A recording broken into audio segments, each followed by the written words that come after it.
ይቅርታ ሰሚራ አንቺን ያልነገርኩሽ ስለምወድሽና አንቺን ማጣ ስለማልፈልግ አዎ አልነገርኩሽም አልፈልግህም ብለሻል መብትሽ ነው እናቴ ያቺኛውን ትምጣ እኔና እሱ የተጣላንበት ምክንያት እቺ አይደለችም እኔ እቺን አላውቃትም በቀደም ነው ያያችሁት ያቺኛውን ትምጣ አንቺ አንጫታ ስም በማጥፋት ማለት ነው ስሜን ያለ አግባብ በመጠቀም በማጥፋት ሌላ ነገር ነው ይሄ ለሌላ ሰው ካለሽ ነው ጻፊ እውነቴን ነው የሚለው ወላሂ እውነቴን ነው። እሺ ማናት አቢባ ገባው እንደ አቢባ እሺ ሳበው ሞዴሬተር አይደለም እሺ ሳበው ከተናገር ያው ለካብዲ አሁንም አቡ ከተናገር ወላሂ እንድትረጋለሽ እንጂ ማለት ነው አሁንም ከተናገርኩ አሁን አመጣለሁ አገባለሁ በቃ ሳልናገር በኋላ ሰሚራ ሕፃን ልጅ ጥላ ሄደች።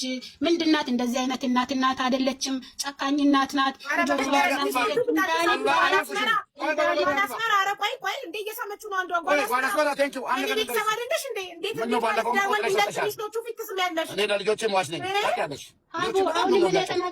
አሁንም እኔ የተናገርኩት ሚውት ላይ አድርጌ ነበር እያወራሁ ነበረ።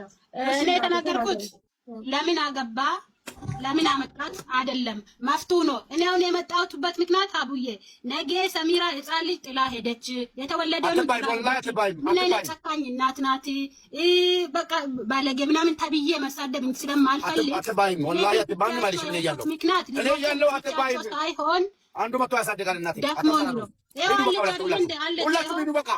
አሉ ሶስት አሉ ሶስት ይመጣሉ። አቡዬ እኔ ለዛ ነው እንጂ የመጣሁት ነገ ባለጌ እናት ወይ ደግሞ መጥፎ እናት ወይ ደግሞ ለልጆቿ ማታስብ እንዳልባል ነው እንጂ መጥቼ የተናገርኩት። ከተናገርኩ ብዙ ነገር እናገራለሁ። ሰሚራ ግን አንድ ነገር ልንገርሽ፣ ይኸውልሽ አንቺ በጣም መልካም ሰው ነሽ። ከአንቺ ይሄንን አልጠብቅም። ሙባረክ ባጠፋው ጥፋት እሱ ሌላ ሁለተኛ ሚስት ባገባብሽ ልጆችሽ ለምንድን ነው የሚቀጡት? ሁለት ልጆችሽን የእንጀራ እናት ላይ አሁን መርየም ሁለተኛ ሚስት የእንጀራ እናት ነው የምትሆነው። እናትና የእንጀራ እናት በፍጹም እኩል ሊሆን አይችልም። ለምንድን ነው አባት ባጠፋው ወይም ባል ባጠፋው ልጆች የሚቀጡት? ለምንድን ነው ልጆችሽን ጥለሽ ለእንጀራ እናት የምትሄጂው? ይሄ ትክክል ነው ወይ? ይሄ ህሊናሽ ስታስቢ ይፈቅደዋል ወይ? ለምን? ኦኬ ልመልስልሽ አቡ። አንደኛ ነገር መርያምን በቀደም ነው ያያዋት። ሁለተኛ ነገር አገብቷል። አዎ መፍቱ ነው። ግን ልጆችን ጠልቻቸው ሳይሆን ወይ ደግሞ እነዚህ ልጆች የኔ ብቻ አይደሉም፣ እሱም አባታቸው ነው። እሱም ማሰብ ነበረበት ለልጆቹ። ልጆችን ጠልቻቸው ወይ ደግሞ የሰው ሀገር ናቸው ወይ ደግሞ ገና መናገር አልቻለም። የኔ ልጅ አሁን 4 ዓመት አልሞላም፣ አይናገርም። ገብቶሻል? ገና ማለት ነው። እሱ ሳያስብለት እኔ ብቻ የሁሉ ዓመት አስቤለት ለልጄ 3 ዓመት ለልጄ ብዬ ነው ዝም ያልኩት። መናገር ወይ ደግሞ መጮ እያማረኝ ወይ ደግሞ መናገር ተናገሪ ውስጥ እያለ በቃ እንግዲህ የሰው